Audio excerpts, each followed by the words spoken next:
Hebreus, capítulo 7. Esse Melquisedeque era rei da cidade de Salém e sacerdote do Deus Altíssimo. Quando Abraão estava voltando da batalha em que matou os reis, Melquisedeque foi ao encontro dele e o abençoou. Abraão lhe deu a 10ª parte de tudo que ele havia tomado dos inimigos na batalha. O nome de Melquisedeque quer dizer, primeiramente, Rei da Justiça. E porque ele era rei de Salém, o seu nome também quer dizer Rei da Paz. Não se conhece o pai, nem a mãe, nem qualquer antepassado de Melquisedeque. E também não se sabe nada sobre o seu nascimento ou sobre a sua morte. Por ser como filho de Deus, ele continua sacerdote para sempre. Vejam como Melquisedeque era grande. Abraão, o patriarca, lhe deu a 10ª parte de tudo que havia tomado dos inimigos na batalha. Conforme a lei de Moisés, os sacerdotes, que são descendentes de Levi, têm a obrigação de receber do povo a 10ª parte de tudo. Eles recebem dos seus próprios patrícios, embora estes também sejam descendentes de Abraão.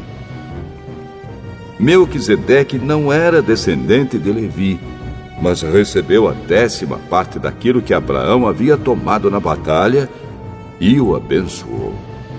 Sim, abençoou o próprio Abraão, que havia recebido as promessas de Deus. Não há dúvida de que aquele que abençoa é mais importante do que aquele que é abençoado. No caso dos sacerdotes, a 10ª parte é recebida por homens que um dia vão morrer.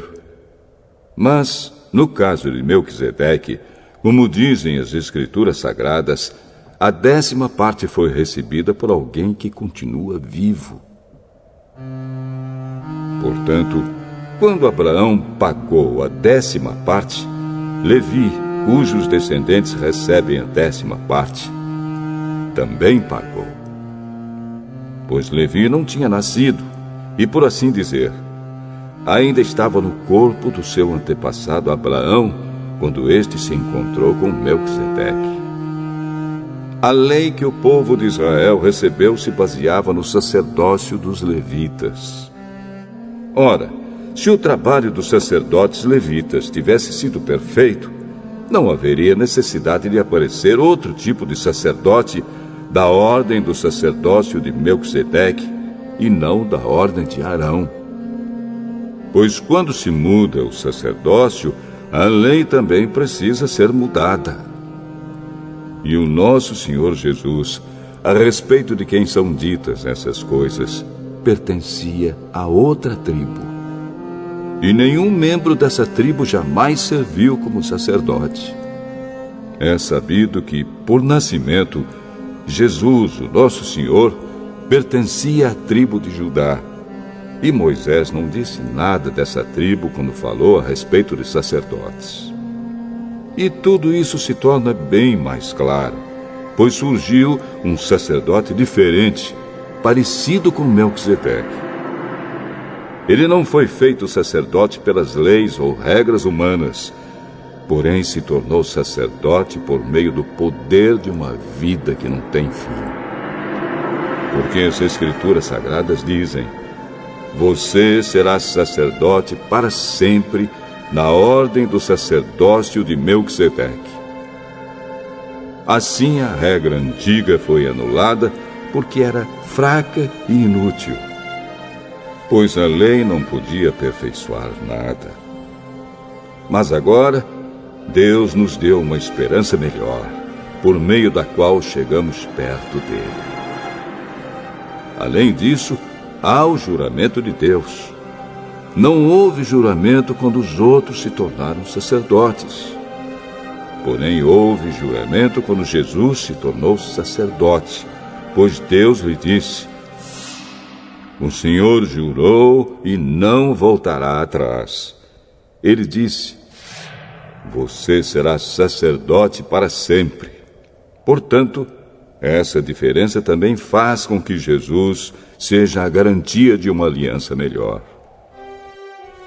Há ainda outra diferença. Os outros sacerdotes foram muitos porque morriam e não podiam continuar o seu trabalho.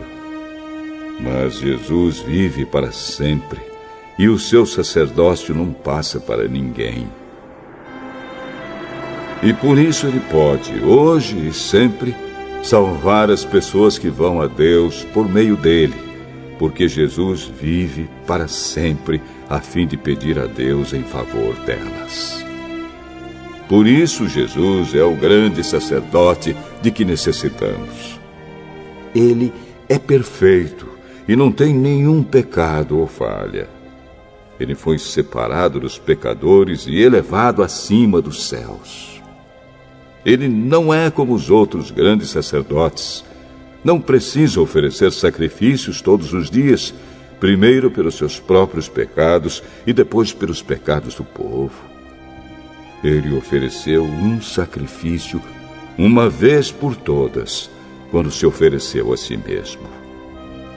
A lei de Moisés escolheu homens que são imperfeitos para serem grandes sacerdotes. Mas, pela promessa feita com juramento, a qual veio depois da lei de Moisés, Deus escolhe o Filho que se tornou perfeito para sempre.